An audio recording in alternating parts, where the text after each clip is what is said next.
Jack Ingham, you've won 6 Golden Slippers. You've got 4 runners. Can you make it 7? I don't think so, Ken. I think the draw, I thought Preserve was our best chance. And I think where she's drawn is just puts her out of business. But I'm just hoping anyway. Preserve a length and a half in front of Ponton Flyer, Happy Morning and Danachenka. Preserve kept going, and Preserve for Neville Wilson takes out the size from Ponton Flyer. What about Operettas? Is she a good roughie? Well, it's just whether she's good enough. You know, she's a terrific worker, and she's got pretty fair form, but it's just, I don't know whether she's good enough to win. She's actually going to come from barrier 6, so she's had which is not bad. Yeah. 6 is quite okay. And Veteran, he'll be struggling a bit on last Saturday's run. Can't win now. Could win with a nice draw. Well, as we continue our slipper preview, that wasn't a very confident Jack Ingham in any shape or form, was it, Ken? No, Jack usually likes to talk himself into it, but he told me he was going to have a little bit on Preserve and Hope. Well, we got rid of Friedman and we got rid of Dye and we brought in Marshall. G'day to Simon. Simon, Kenny, all's well. Exciting day, isn't it? No doubt about that. And just out on the track too, the atmosphere's sensational. Second to none as it is on Slipper Day. Jack Ingham doesn't give Preserve a great chance, but I thought she was pretty impressive winning the Magic Night in that she slugged to run them down. Exactly. We can't bag everything. Like, she won the race, you know, like, what about the others? And here she is in the... Lee Friedman does say winning form's good form. She's in the Cerise colours, 3 out, just about to hit the lead. And the thing I like about her is they look like they're going to run her down from all angles, but she's the one that sticks her head out when it counts on the post. She's very adaptable too, Simon. She's one on the slow, the good. She can be ridden forward, she can be ridden back. Only worry is a wide draw. Yeah, Belle de Jour is an interesting runner, I think. Yeah, Belle de Jour's done everything required of her. She ran second to Magic in the Magic Millions. And then here at Warwick Farm, she came out and won the Kindergarten Stakes. It was a very good win. Continuum looked like winning in the green and blue, and then in the green colours. And she's kicked back on the outside in the blue colours with the white braces. And she just got ahead in front on the line. And after that, she backed up in the Riesling Slipper trial, and I thought this was particularly a particularly impressive win. She's outside the leader here, and you'll find Fates Gallant in the red and white sleeves behind her, or the pink and white sleeves, and it's a good way to get a guide on these two. I doubt if either of them will get this soft to run this afternoon, but that's Belle de Jour going to the lead, and Fates Gallant chasing. You'll now see hang a bit off the track, and Belle de Jour fought on just a little bit too well. You would have expected Fates Gallant to run her down this start. Yeah, no doubt about that. But look, she's full of courage. She's really got to fly the gates, though, Belle de Jour today, and she's got to do it in the first 100 metres. Then if she can rest, she's going to be very tough. Now, Simon, we've seen the first race run and won. What did you think of the track? You were out there? Look, I spoke to a lot of the guys after that first race, Simon, and they think it's very genuine indeed. There doesn't seem to be too much difference between the fence or the outside. We know the winner won about 5-6 off the fence. Well, let's keep sliding through this Golden Slipper field, and Clary Connors and Bill Mitchell have big chances. Here's what they had to say about their horses. Clary Connors, you've won 3 Golden Slippers. Can you make it 4 this year? Ken, I'm pretty happy with my filly.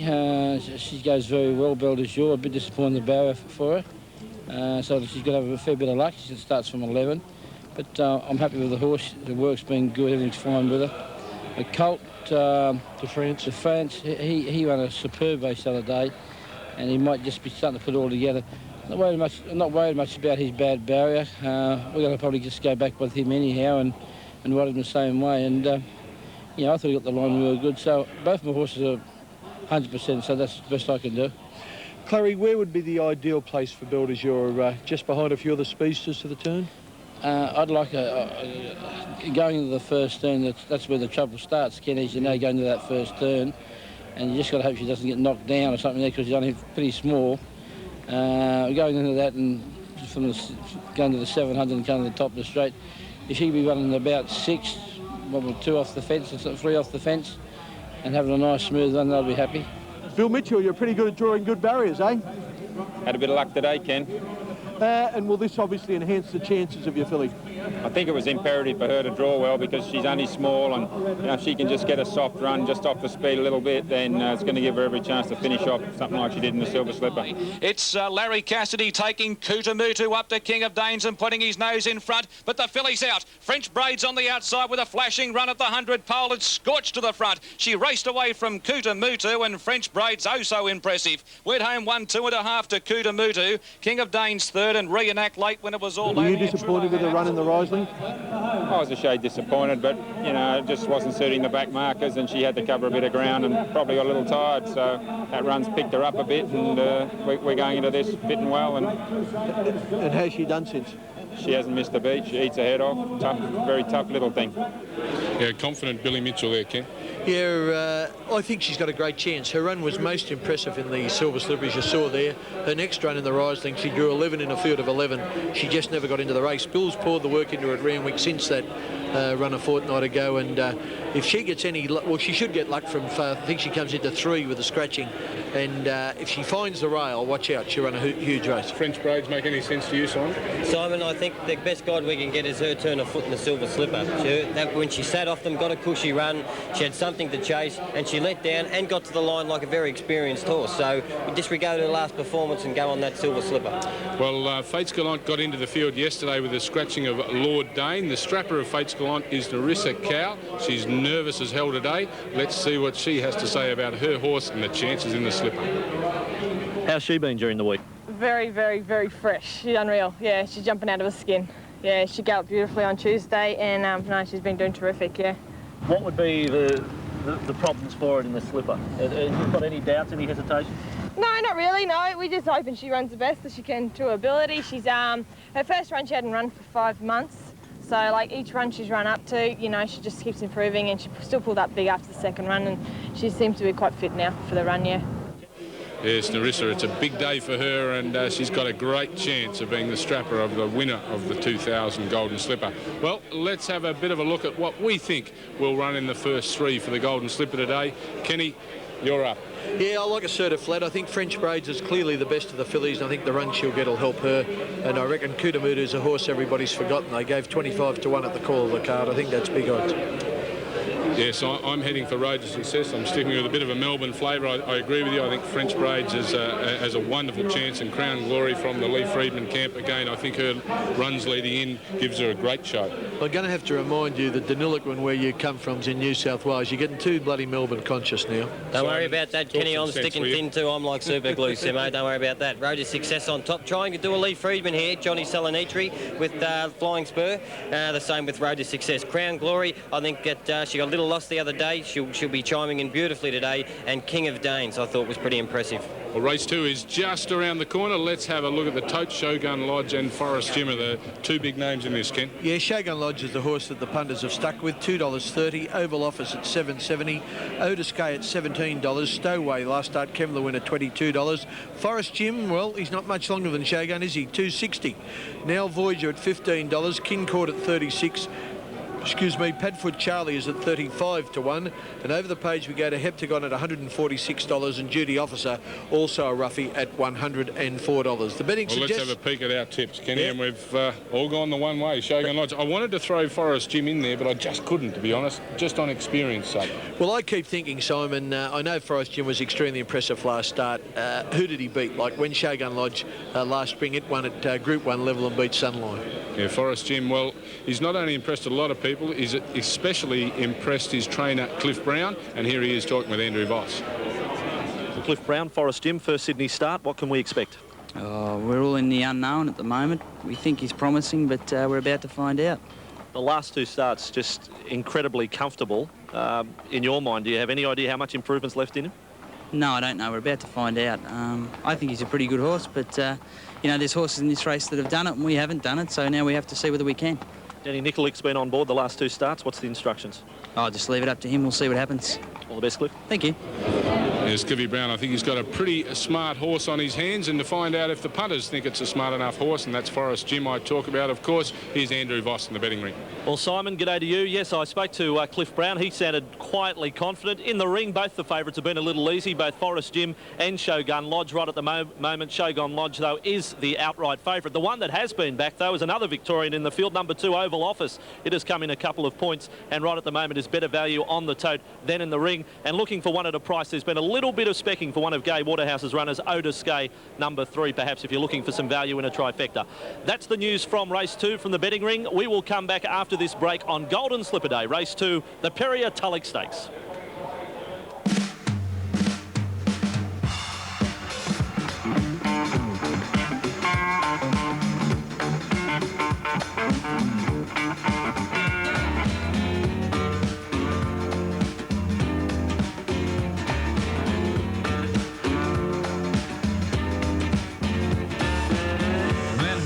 away from the circus.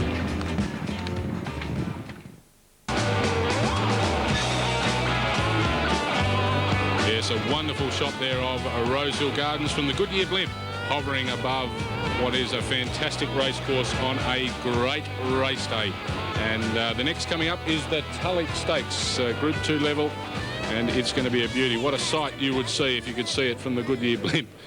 Looking down on the horses would be something very special. Kenny, the Totes and Shogun Lodge and Forest Gym are the two everyone wants. Yeah, 2.30 Shogun Lodge, 6.10 firmed in the ring Oval Office. Otis Gay $19, Stowaway $24, 2.80 now for Forest Gym, a little easy. Now Voyager 15, Kincourt 35, Padfoot Charlie $40, Heptagon 146 and Duty Officer 123.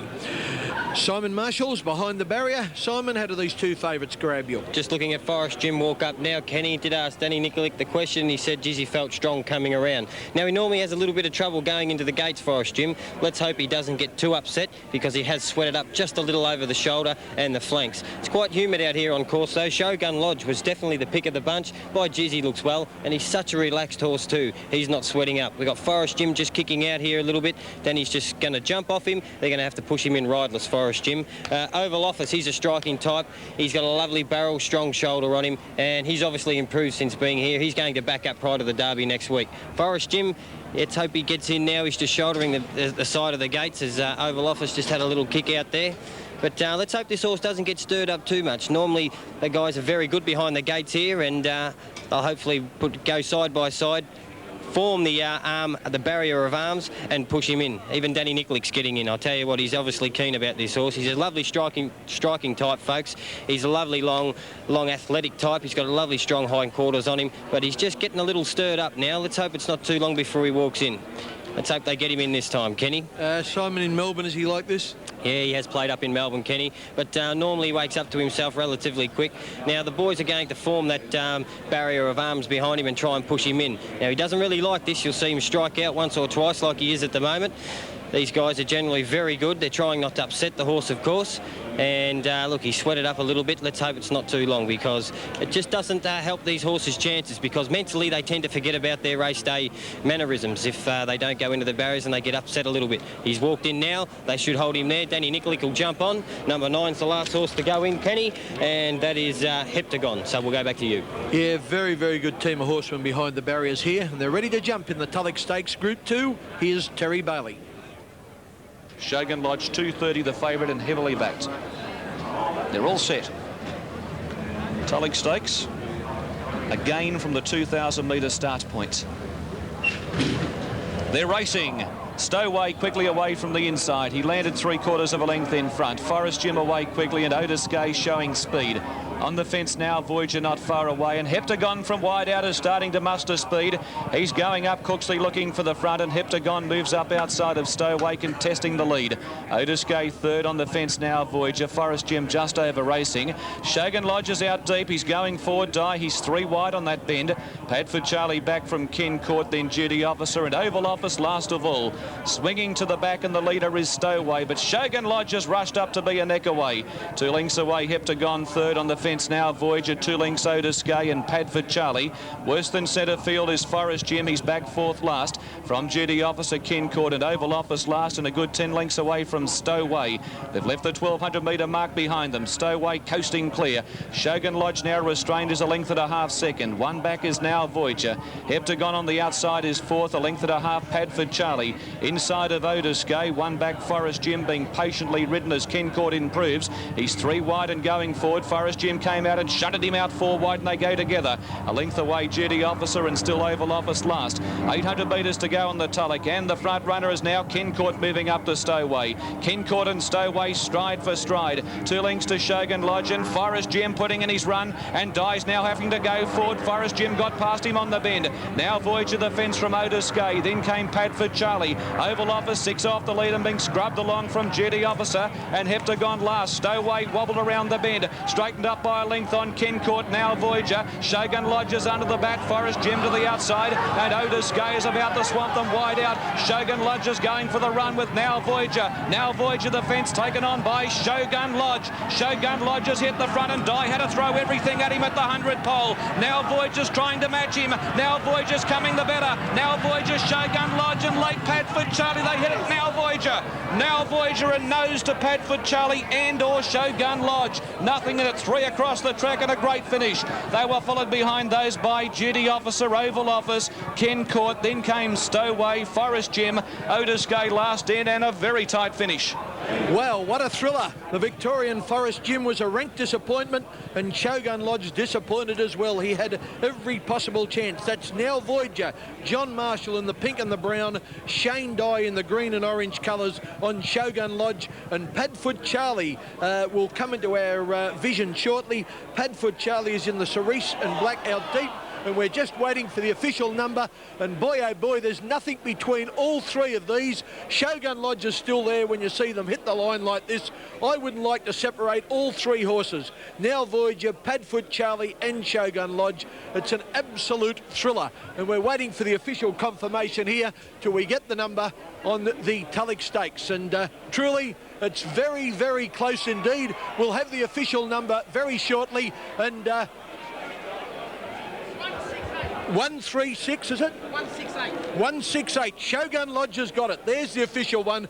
What a thriller it is. Shogun Lodge, we'd all given up on him, but he got his nose down at the right time. He's beaten 6 Now Voyager on the rails, or 168. Yes, 6 Now Voyager and 8 Padfoot Charlie. Boy, oh boy, was that a thriller, or was it what? That's Now Voyager on the inside. Shogun Lodge, I said he was disappointing. If you can be disappointing in winning, I think he was. I thought he'd just swamp these horses from here, but he had to work extremely hard. Now, what's widest on the screen? That's Padfoot, that's Oval Office. Padfoot Charlie is in the cerise, just coming outside of the favourite Shogun Lodge now. They go to the line, Johnny Marshall on the inside on Now Voyager, Shane Dye on the favourite Shogun Lodge, and then Padfoot Charlie, Rodney Quinn. He only needed one more bound, and he got the lot of them. But the numbers when they hit the line were 168. If, like me, you back Shogun Lodge, boy oh boy, we need a Bex. 220 and 120. 6 Now Voyager, $3 exactly. And 8 Padfoot Charlie, $5.60. And I got to tell you, Charlie was the best run in the race by a fair way. What a thriller. Simon, ask Shane if he thought he'd won. Well, Shane, did you think you'd won? I wasn't sure. The horse on the outside was coming very fast. I thought I might have just held on. I was hoping even the horse on the inside was kicking back. Yeah.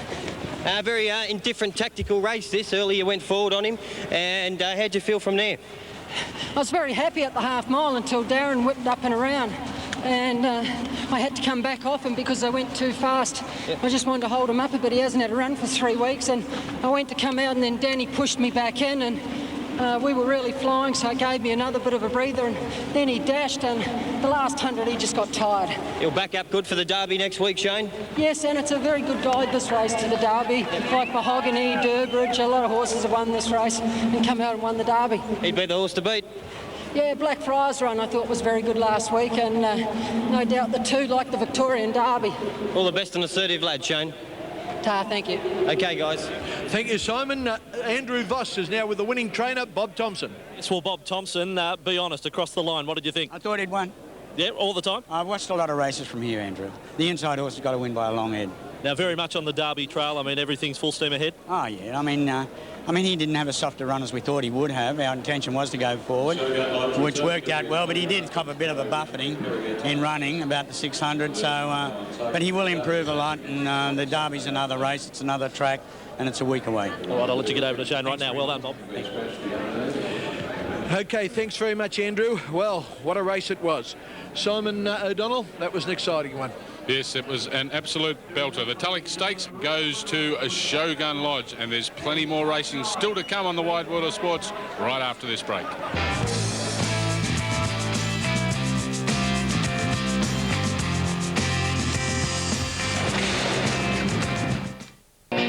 Shane Dye in the green green colours, green cap, red stars, driving Shogun Lodge to the line. And I must admit, you're a better judge than me if you thought Shogun Lodge got over the line. Bobby Thompson, he was a happy man. He was urging Shane Dion as best he could. He said he'd watched a lot of races here over the years and he was confident he'd still won the race. I don't think that was an expression of confidence, to be brutally honest. I'm an optimist, Simon. I back Shogun Lodge and, gee, I didn't know. But when you see the replay, he just got his head down at the right time. Look, it was a great win. I doubt if he'll be beating Blackfriars and even Freemasons in the Derby on that win all the same. 1, 6 and 8. 2.20, 1.20. $3 exactly for Now Voyager. $5.60 for Padfoot Charlie. He'll be right in the market anything he runs in from now on. The Quinellas and the Trifectas on the 3 different tabs are on screen. The next race. Race 3, Ken. Yeah, why not? The Queen of the Turf Stakes of 1,500 metres. Staging is at $11. Pace Invader at $5.10. Dan Glisser at $9.70. $7.90 for Zastoff. Londolosi at $18. Beat the Fade $7.30. $14 Sorrento. Miss Danehill at $23. TAB number 9 Zatella at $8.30. Gilded Angel $20. Stella Marie $42. Little Paddy $23. $34 for Mary McRae. Flickering Fire at $40. Rubitoff $40. Beauty Bell $24. And over the page we go to Red Ivory, Making Fay and Whitfield Avenue, just for us to tell you that they're all scratched. Yes, race 3, the Queen of the Turf, coming up shortly. Now, Kenny, we've been doing it pretty hard the last hour, haven't we? Have we? What, this sun and heat is getting to me. Well, we're just going to go and have a little mop down, Sutters, and you can just take over for a little while. Good on you, fellas. That's why you're...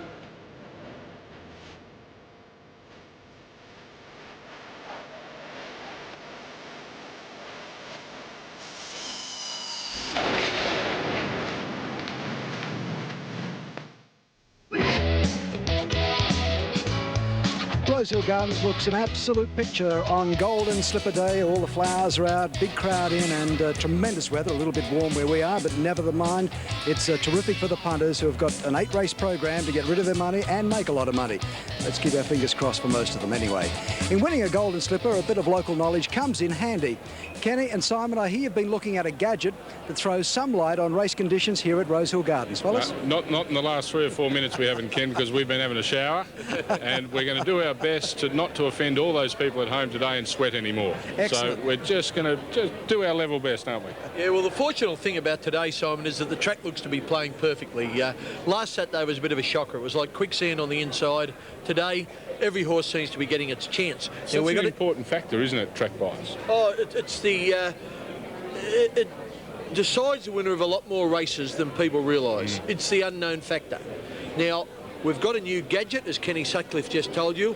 It's called a track simulator. Now, we'll go through it and point out all about it to you. But first of all, here's an explanation of what it's all about. The Wide World of Sport's Leslie Tapsell spoke with the system's developer, Peter Lamb. The Track Bias Simulator is a new product which allows us to simulate track conditions for a horse race on a particular day. So what we've done is we've gone out and we've surveyed the terrain, and that allows us to then find out where all the dips and hollows on a racetrack are. We then use the weather conditions on the day, the rail placement on the day, and the terrain model to try and simulate the best part of the racetrack for your horse to be on if it's going to win on the day. When a punter's looking at the simulator, what should they be looking for? The punter should be taking particular note of the worm chart at the bottom of the screen, because the worm chart will show from your gate or from your part of the track whether the horse is running uphill, through dips, downhill, through moist ground or soft ground, and therefore that should determine whether your horse is going to get a better run on the day. So Peter, say your horse has drawn gate 15, they jump, but naturally will come over to about maybe 3 or 4 off the fence in the run of the race. How will that be reflected in your simulator? What's going to happen on the graphic is that you'll see the worm chart and you'll be interactively allowed to change from gate 15, because this is an interactive system, it's a real-world system, so you'll be able to change from gate 15 through to gate 4, for instance, as you're running along. So you'll see the line chart move and the terrain will change with it. You'll also be able to see the obstacles the horse is coming up against. For instance, you'll be able to see mud patches and so on. We're going to be null and void shortly. It sounds a lot they more... won't need us. It sounds a lot more complicated than it is, you know. Now, normally, if the track's a bit wet, it shows you all the puddles and where there's more water. Today, being a good track, it's not quite as relevant, but why don't we go through with you from the 1,500-metre start, and I'll try and explain it to you a little bit as we go along. Now, here we are when the simulator bears down on the start from the 1,500 metre barrier. Now we'll go, let's jump from an inside barrier, barrier 1, and see what happens. Now there's 1,500 metres to go. All of a sudden, when you see that clock there on the right-hand lower side, that's how far there is to go in the race. Now watch the worm in the middle. The red track, the red line in the middle is even ground. As you can see, it goes to either a metre above ground or 2 metres below. And as the worm drops, that means there's a tiny dip. Now, Rosehill's a pretty flat track, and you won't see the worm dipping a great deal. When you get to Randwick, boy, oh boy, it'll be like going on the roller coaster, particularly when you go up the rise. But you can see it's now climbing back up to level ground where there's 900 metres to go, 800 metres to go now, where the horses are going around the back of the course. The track on the outside, the brown track, is the equi track where horses work of a morning. And now with 500 metres to go, we hit the home straight. It's pretty level in the straight at Rosehill, but you'll see a few tiny inclines. And remember, we're racing right against the rail. At this stage, he gets about almost half a metre above the level ground. So there's a slight incline from about the 150 metre mark to the winning post. Simon, as I said, with the track being good today, there's no puddles to point out. Everything's perfect. There's no spot where there's more water on it than on another. But you could see, and as I said, when we get to Randwick, you'll see that dip go a lot more like that. Yeah, because there is a lot more ups and downs, and that hill in the straight is an enormous dip. They go down and suddenly start climbing 250, 300 from home. How would it be on the new steeplechase course at Yarra Glen? Oh, well, gadgets everywhere. Racing is really in the modern ages, I can assure you of that. We're going to take a quick break from here at Rosehill Gardens.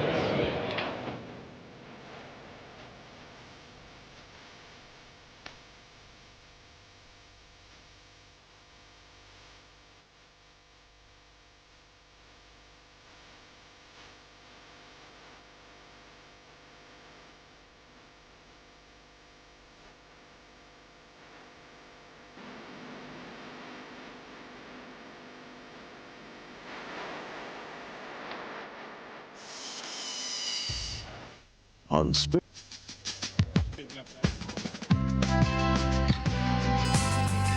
The Goodyear blimp, and that's the view of Golden Slipper Day at Rosehill Gardens. A wonderful day it is, and the Queen of the Turf Stakes coming up, and there is number 1 staging. Yeah, staging is a quality mare, we know that, and she's just starting to show form again. Didn't have a lot of luck in the Coolmore Classic a fortnight ago. The track's a bit more firm today, and that'll suit her. That's the Kiwi, Simon, Pace Invader on screen now. Yes, Elvin Clark is the trainer. Takanini in New Zealand for Pace Invader. 4 of 15 the last start, and the Coolmore wasn't too far away, only 1.9 lengths she was beaten by. So a horse in with a chance. Number 3 is Dan Glisser from the Gay Waterhouse stable. Yeah, 3-year-old filly racing against some older mares, but she's got a touch of quality, and she looked on the way back to her best form last start when 5th to Lord Essex in the Tulloch Stakes. She's got excellent chance. Yeah, had some wonderful 3-year-old form in the spring. Zastov is number 4 from the John Size camp, and that camp is on fire, Ken. Yeah, good, honest mare. Finished 5th in the Coolmore Classic, was right on the heels of the place getters.